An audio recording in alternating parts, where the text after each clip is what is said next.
You're watching Netrush Report, your home for tennis drama, legends, and the stories that go far beyond the court. If you live for rivalries, comebacks, and the voices shaping the game, hit that subscribe button and join the rush. To truly understand Mischa Zverev's words, we have to rewind. Between 2003 and 2023, the men's tennis landscape was dominated by three names: Roger Federer, Rafael Nadal, and Novak Djokovic. Together, they not only redefined consistency, they reshaped what fans expect from champions.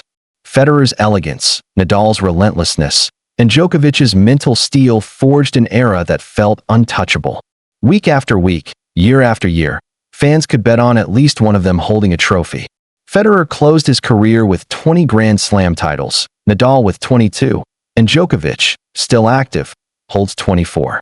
But numbers only scratch the surface. Their consistency was about more than trophies. It was about showing up, being present at the biggest stages, and rarely faltering under pressure.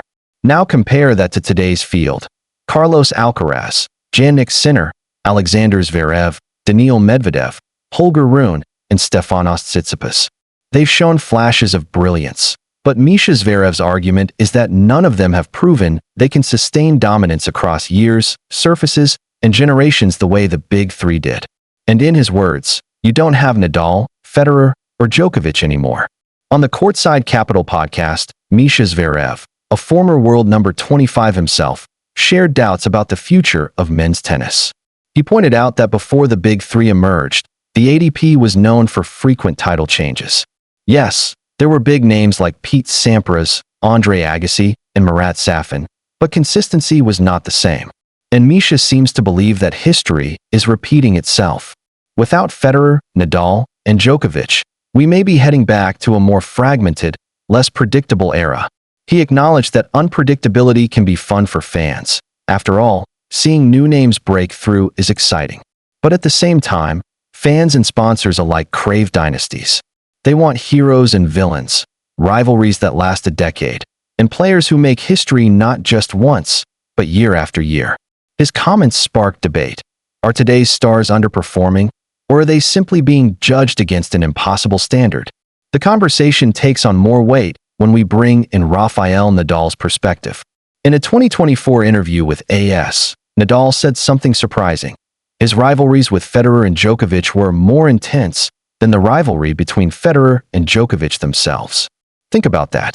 Nadal, who faced Federer in legendary Wimbledon and Roland Garros finals, and Djokovic in grueling Australian Open and US Open battles, saw his place in tennis as being at the heart of the fiercest clashes in history.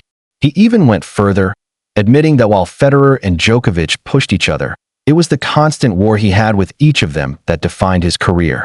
That's the kind of statement that highlights just how unique the Big Three era was. Rivalries weren't casual, they were defining narratives that lasted 15 years. And now, with Federer retired, Nadal retired after the Davis Cup in 2024, and Djokovic carefully choosing when to play, the stage feels emptier. Younger stars may be talented, but do they inspire the same emotions? Do they have rivalries that carry the same stakes? Let's look at the numbers. Between 2004 and 2020, the Big Three won 56 of 67 Grand Slam titles. That's nearly 84% domination. In contrast, since 2021, we've seen more variety. Medvedev's US Open win, Alcaraz claiming the US Open and Wimbledon, Sinner emerging as a Grand Slam contender, and Zverev reaching finals, but struggling to clinch majors. Some argue this is healthy. It shows depth in the field. But others side with Mischa Zverev. Without a dominant force, tennis risks losing its defining storylines. Rivalries create drama. Without them, the sport risks becoming a series of one-off moments. But let's not dismiss the new generation too quickly. Carlos Alcaraz has already proven he has the potential to be a multi-slam champion, with his fearless style and ability to win on both grass and clay. Jannik Sinner has shown steady improvement, even challenging Djokovic at the ATP finals. Daniil Medvedev remains one of the most tactically unique players on tour. And let's not forget Zverev himself, who has shown resilience despite injuries and off-court battles. The challenge, as Mischa suggests, is sustaining it. Will Alcaraz be able to dominate for the next decade, Or will injuries and pressure slow him down? Will Sinner and Rune be consistent enough?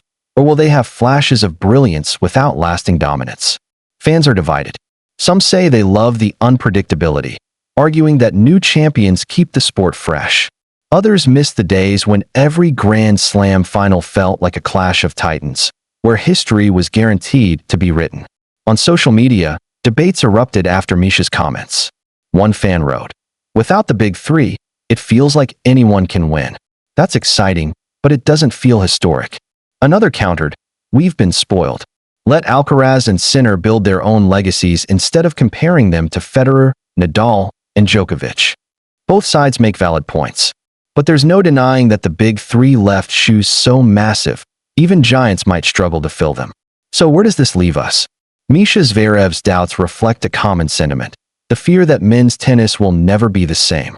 But history tells us that every era feels like the best until a new one rises. In the 1990s, fans worried about what would happen after Sampras and Agassi. Few imagined Federer, Nadal, and Djokovic would soon redefine the sport entirely. Perhaps the same will be true now. Perhaps Alcaraz and Sinner will forge a rivalry that burns bright for a decade. Perhaps Zverev, Medvedev, or Rune will raise their level and deliver the kind of consistency Mischa longs for. Or perhaps tennis will embrace a new identity, one without dynasties, but full of unpredictability. At the end of the day, the truth may be somewhere in between. We may never see another big three. That era was once in a lifetime. But tennis isn't dying, it's evolving. And while Mischa Zverev is right to point out the lack of consistency, fans should remember, every era starts with questions. The answers only come with time. So what do you think? Are today's players failing to live up to the big three, or are they carving out a new kind of greatness? Drop your thoughts in the comments. And if you enjoyed this deep dive into the state of men's tennis, make sure to like, share, and subscribe. This is Netrush Report, where tennis stories live forever. See you in the next one.